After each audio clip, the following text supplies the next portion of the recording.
आप the news words देख रहे हैं। मैं अरुण कुमार पांडे, नमस्कार। बिहार की सियासत में खेल तो थमने का नाम ही नहीं ले रहा। 28 जनवरी को बिहार में एक खेला हुआ। नीतीश कुमार ने राजद और कांग्रेस से नाता तोड़ करके और फिर बीजेपी से दोस्ती कर ली, सरकार बन गई, 9वीं बार सीएम बन गए नीतीश कुमार। अब उसके बाद फिर प्रोटेस्ट होना था 12 फरवरी को। 12 फरवरी को भी खेला हो गया दोनों ओर से। तेजस्वी ने जहां खेला होने की बात कही थी तो सत्तारूढ़ दल के 6 विधायक उनके पाले में आ गए। स्पीकर के खिलाफ अविश्वास प्रस्ताव पेश था। 6 विधायक जो सत्तारूढ़ दल के थे वो अनुपस्थित थे और सत्तारूढ़ दल ने भी, राजग ने भी खेला किया कि जब स्पीकर अवध बिहारी चौधरी चर्चा जब होनी थी उनके खिलाफ अविश्वास प्रस्ताव, जो ही कुर्सी पर से हटे और जदयू के महेश्वर हजारी बैठे, राजद के 3 विधायक चेतन आनंद, नीलम सिंह और प्रहलाद यादव सत्ता पक्ष में जा बैठे। ये भी एक बड़ा खेला था। राजद को जो तेजस्वी ने कहा था खेला करने के लिए, खेला उन्हीं के साथ हो गया कि उनके 3 विधायक घट गए एक तरह से, पूरी तरह। अब फिर खेला हो गया। अब राज्यसभा की 6 सीट के लिए चुनाव होने जा रहा है। अब 6 सीट में 7 उम्मीदवार हो गए हैं।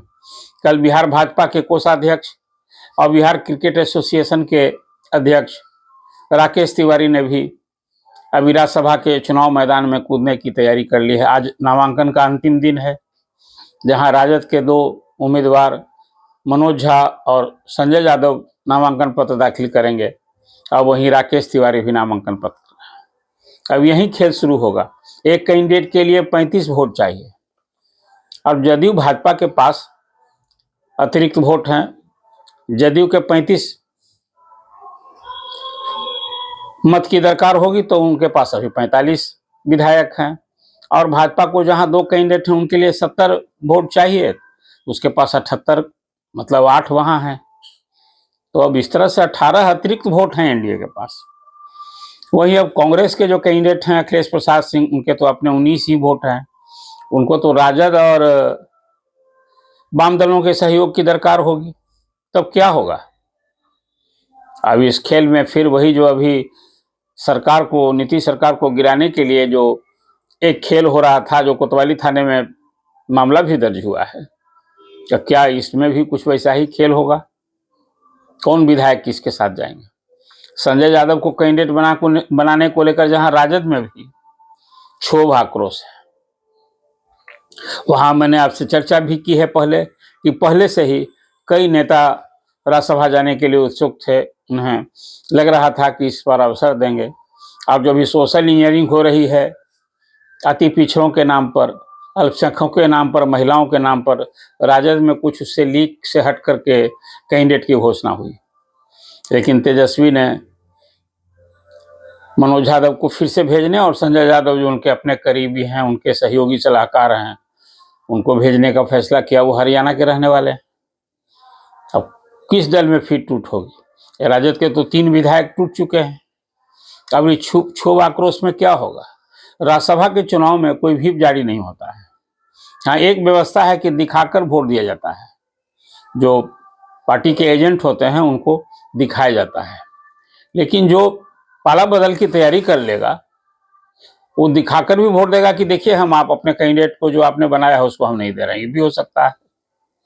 तब एक स्थिति आप पड़ी है कि इस स्थिति में या तो अखिलेश सिंह की चुनावी नैया अधर में अटक सकती है, नहीं तो राजद के भी किसी एक का। संजय यादव तो अभी ज्यादा चहेते उम्मीदवार हैं तेजस्वी के, और वहीं फिर मनोज झा भी की जो लेगेसी रही है, उनको दोबारा टिकट दिया गया है, तो राजद की प्रतिष्ठा फिर दांव पर लग गई। क्या इस बार उन्हें फिर घर में जो टूट हो सकती है, जो फूट पड़ सकती है कुछ विधायकों की, उन्हें रोकना बड़ी चुनौती होगी।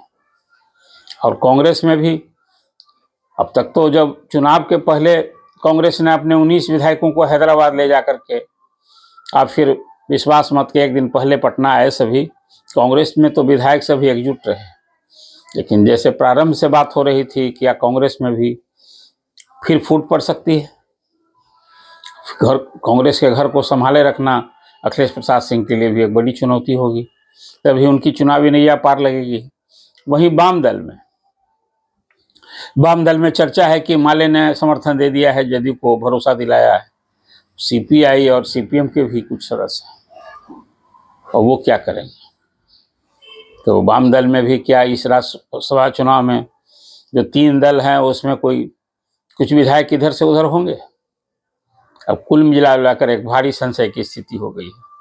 आज नामांकन पत्र दाखिल होते हैं और फिर उसके बाद जब इसकी स्क्रूटनी होगी और 6 सीट की जगह यदि 7 उम्मीदवार रह जाएंगे तो फिर इस चुनाव में भी खेला से इनकार नहीं किया जा सकता है। अब देखिए, इंतजार कीजिए कि फिर राज्यसभा के चुनाव में कौन सा खेला होता है, कौन किस पर भारी पड़ता है। विश्वास मत में और स्पीकर के खिलाफ अविश्वास प्रस्ताव में तो नीतीश जीत गए,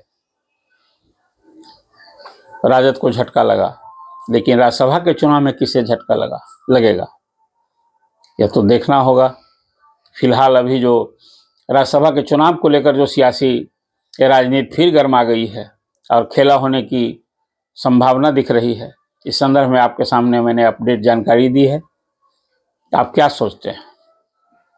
आप अपना कमेंट दीजिए, हमारे न्यूज़ वर्स को सब्सक्राइब कीजिए, लाइक कीजिए और शेयर कीजिए।